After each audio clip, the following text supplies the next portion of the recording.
तभी तो अर्जुन पाशुपतास्त्र की शिक्षा देने के लिए, पाशुपत के नाम का अस्त्र है, शिक्षा देने के लिए अर्जुन के पास गया। और गुरु शंकर विक्रम, गुरु तो वही, आज भी शंकराचार्य वही बनता है साहब जो सभी प्रश्नों का उत्तर दे। इसको चारों वेदों के विषय में ज्ञान हो, 6 शास्त्रों का जो ज्ञान रखता हो, 18 पुराणों के संबंध में जो जानता हो,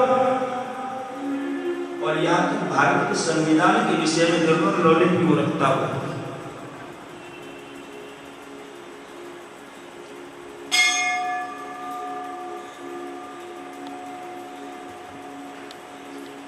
और शिवा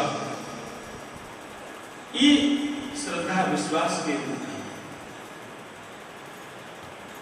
और जब हमारा पानी ग्रहण गैस जीवन चलता है ना मेरे भाई, पैसे की जरूरत होती है, और पैसा जो होता है तभी पुरुषार्थ, तभी हम किसी को कुछ कर सकते हैं, उसके साथ कुछ भी कर दे, कोई मदद कर दे, पुरुषार्थ में आता है। और व्यास जी तो कहते हैं अष्टादश पुराणेषु व्यासस्य वचनद्वयम् परोपकाराय पुण्याय पापाय। और बाबा जी भी कहते हैं कि परहित सरिस धर्म नहीं भाई, और पर पीड़ा सम नहीं अधिकारी।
और शिवजी का जन्म सुनने के बाद मेरे भाई बहन,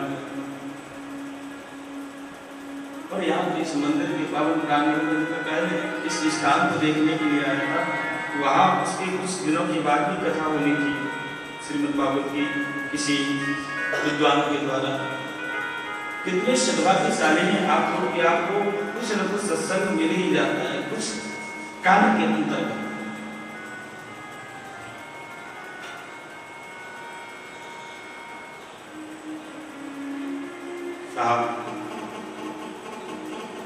जब हमारे जीवन में श्रद्धा विश्वास, उसके पश्चात पुरुषार्थ, और जब पुरुषार्थ करने लगेंगे ना तो विवेक जन्म ले ही लेगा, अनुभव आपको होने ही लगेगा, अच्छी होगा। और विवेक कब होता है पता है? जब शिव और शिवा दोनों सत्संग करते हैं। कि बाबा जी कहते हैं कि बिनु सत्संग, जानते होंगे, और विवेक न होई, और राम कृपा बिनु सुलभ न सोई। सत्संग बहुत सुंदर बात कही है बाबा। सत्संग भी मिलेगा तो राम की कृपा से, उसमें तेरी कृपा नहीं चलेगी भाई, तो विफल हो जाएगा। तेरी कृपा नहीं, तुम्हारे औकात में कितने लोग अपनी कोठी को छोड़कर नहीं आ पाते टाइम से। अभी जो मैं बोल रहा हूं, क्या अभी इसके 1 घंटे के बाद बोलूंगा? नहीं। अभी जो व्यास जी निवेदन कर रहे हैं बात नहीं, एक क्षण की बात वो शब्द नहीं मिलेगा, फिर उसके आगे का मैटर तो मिल जाएगा। जो आज टीचर ने पढ़ा दे वो कल आप जाकर के अकेले कहो कि भाई मुझे पढ़ा दो, सर प्लीज पढ़ा दीजिएगा। कितनी भी प्रॉब्लम बताओ, हो सकता है कि भला मानुस हो, पढ़ा दो, और वो भी एक्स्ट्रा उस पीरियड में नहीं जिस पीरियड में अगला पाठ पढ़ाया जाना है, वो फिर एक्स्ट्रा क्लास ले लिया, अच्छी बात है। या शाम को सुबह कभी बता दें,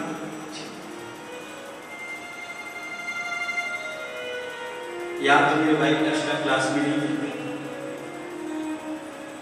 वो शब्द नहीं बोल पाएंगे, यहाँ से बोल के चले जाते। किसी ने हमसे पूछा कि महाराज जी व्यास पर आप आते हो तो आपको कैसा लगता है?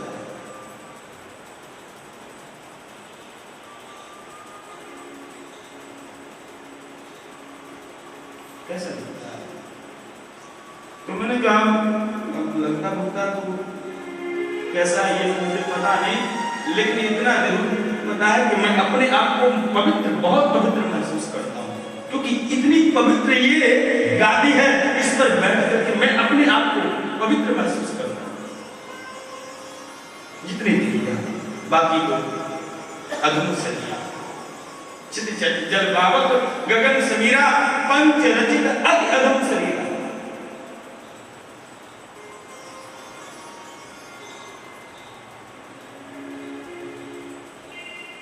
ये जुड़ जाए बात अलग, लेकिन जो श्रद्धा व्यास के प्रति है, व्यक्ति के प्रति श्रद्धा नहीं, व्यास के प्रति लोगों की श्रद्धा। और व्यास पीठ पर बैठने वाले भाई को भी चाहिए कि वो अपना बखूबी ईमानदारी पूर्वक निर्वहन करे, बहुत बड़ी जिम्मेदारी है। भगवान शिव व्यास पीठ पर बैठते हैं, शिवा को कथा सुनाते हैं, तब जाकर के गणपति का जन्म होता है, यानी विवेक का जन्म होता है। बिनु सत्संग विवेक। तो जब पाणी ग्रहण होता है तो पुरुषार्थ और पुरुषार्थ के पास सत्संग करने से विवेक का जन्म होता है।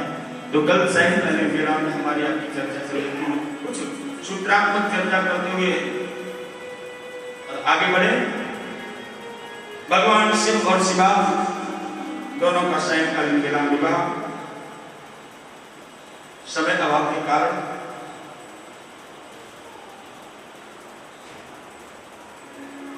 भगवान शिव और शिवा दोनों मंडप में बैठे, बीच में विघ्न आए विवाह में। जब भगवान शिव की बारात आई तो उस समय नगर के सभी लोग डर गए। भूत प्रेत पिशाच योगिनी डाकिनी साकिनी सब भाई अच्छे भले नगर में एक भूत आ जाए तो सब भूत बन जाते हैं, और वहां तो पूरा का पूरा भूतों की मंडली। और वैसे भूत आते नहीं, भगवान ने पहले से उनको इन्विटेशन नहीं दिया था, वो तो तत्काल ऐसी जरूरत आन पड़ी कि भगवान शिव श्रृंगार करके नंदी पे बैठ करके चले, तो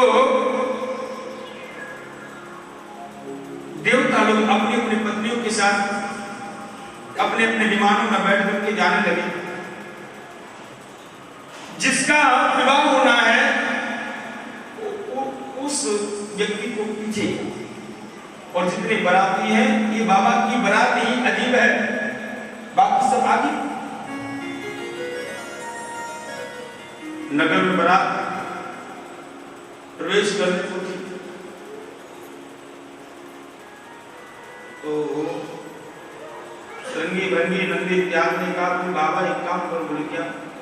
ये देवता लोग तो आगे आगे भाग रहे, किस कारण से भाग रहे हैं? जबकि इनको पीछे होना चाहिए। विवाह आपका है कि इनका?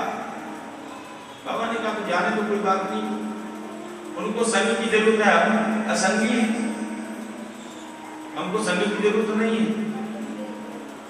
बोले नहीं बाबा, फिर बारात क्या, मजा नहीं आएगा। तो भगवान ने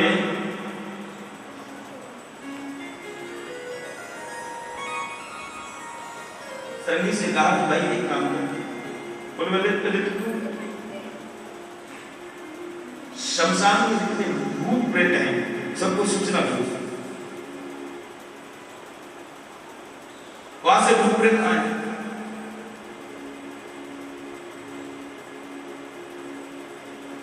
अब साहब भूत प्रेतों के पास उस समय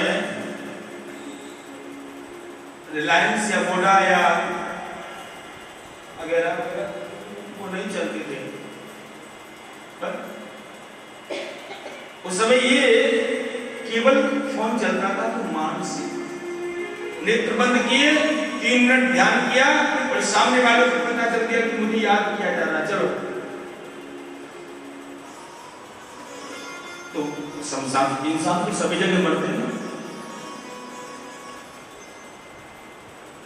एक जगह तो मरते नहीं, यहाँ इंडिया में मरते हो, विदेशों में तो मरते हो, सभी जगह मरते।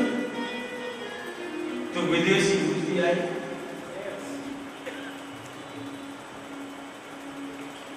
बाबा के यहाँ विदेशी भूत भी आए। और मैं अक्सर करके कहता हूं कि इंडिया वाले हर बोलते थे भाई अपने हिंदी भाषा में, इंडिया वाले हर हर महादेव बोलते थे, और विदेशी हाय हाय महादेव, हाय भाषा समृद्ध भाषा। तो सब भूत प्रेतों की जमात आई है। और बाबा जी कहते हैं जैसे दूल्हा दस बनी बरात,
तो अब पूर्व काल में ऐसी गांव देहात में जब बारात आती थी ना, तो उस समय नगर के जितने छोटे छोटे बच्चे और बूढ़े बूढ़े लोग होते थे, सब जाते थे बारात देखने के लिए।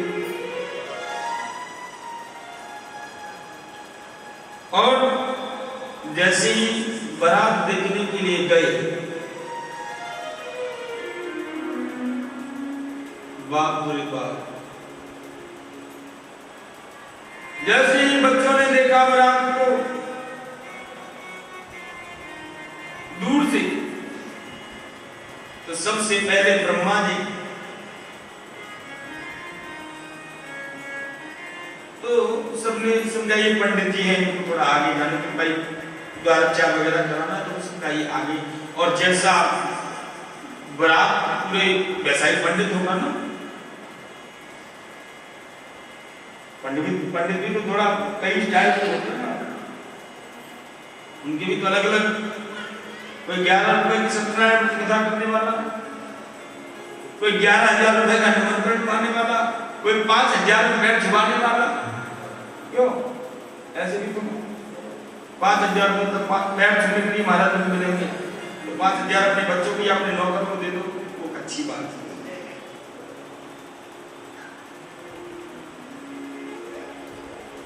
गौ की सेवा में लगा दो, किसी विधवा का आश्रय बन जाओ, उसको दे दो, विधवाश्रम में जाकर के उसकी सेवा कर दो, अनाथाश्रम में जाकर के किसी बच्चे को गोद ले लो। आप घर मत लाओ, लेकिन उसका भरण पोषण वही करो। नारायण सेवा संस्थान चल रहा है, ऐसे संस्थान में जाकर के दान करो, कम से कम गरीब की दुआ तो मिलेगी। लेकिन जो 5,000, 10,000, 21,000 पैर चलवाने के लिए, उसके पैर छूने से अच्छा है कि तुम ये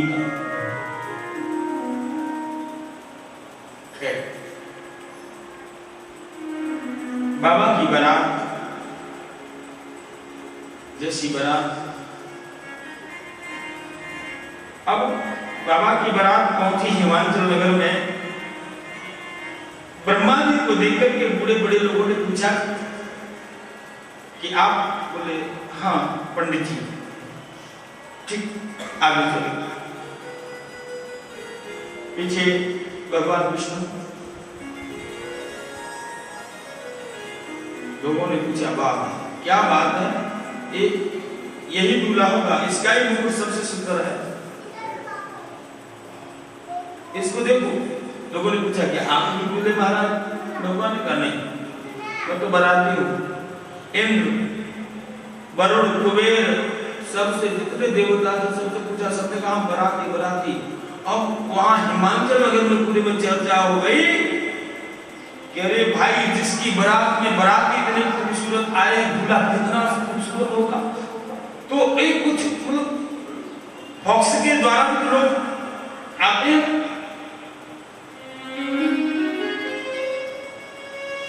तो भाई इतना फॉक्स हो गया उन सबका। लिफाफा देखकर मजनून की तबीयत को बात देते हैं, तो लोगों ने लिफाफा ही देख लिया, अंदर क्या होगा ये तो रब जाने या वो जाने, निकलने वाला कोई पता नहीं। भगवान शिव की बारात देखने के लिए हुजूम का हुजूम, लोग पूरे नगर के बच्चे बूढ़े सब और जो युवान थे वो सभी तो अपने काम धंधे में लगे। भाई महाराज की बेटी की शादी,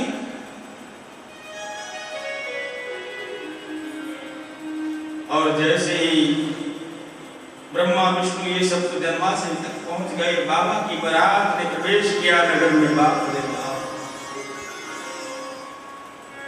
ए बाप रे बाप, ए बाप रे बाप, कैसे मोटे मोटे जंगी जंगी लंबे लंबे सब, बाप रे बाप, बाप रे बाप, मोटे मोटे लंबे लंबे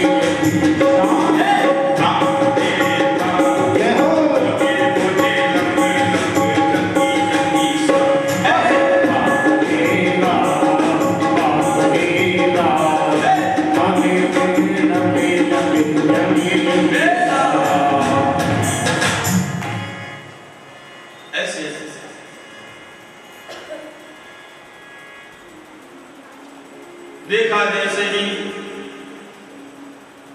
दूल्हा सरकार, दूल्हे सरकार के पीछे चल रही बारात, तो जो बच्चे थे, अब बच्चे छोटे थे तो पेड़ों पर चढ़ गए, तो पेड़ों वालों ने जैसे ये देखा, डाली से सीधे नीचे कूदे और नीचे कूद के भागे और अपनी अपनी मां के पास जाकर के उनकी गोद में गिर गए।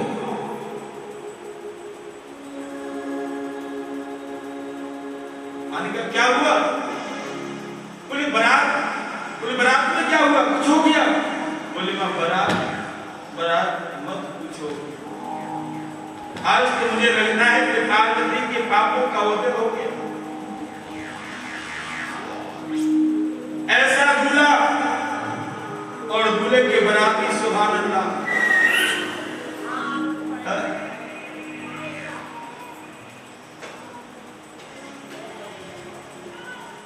बारात में आने वाले बराती भी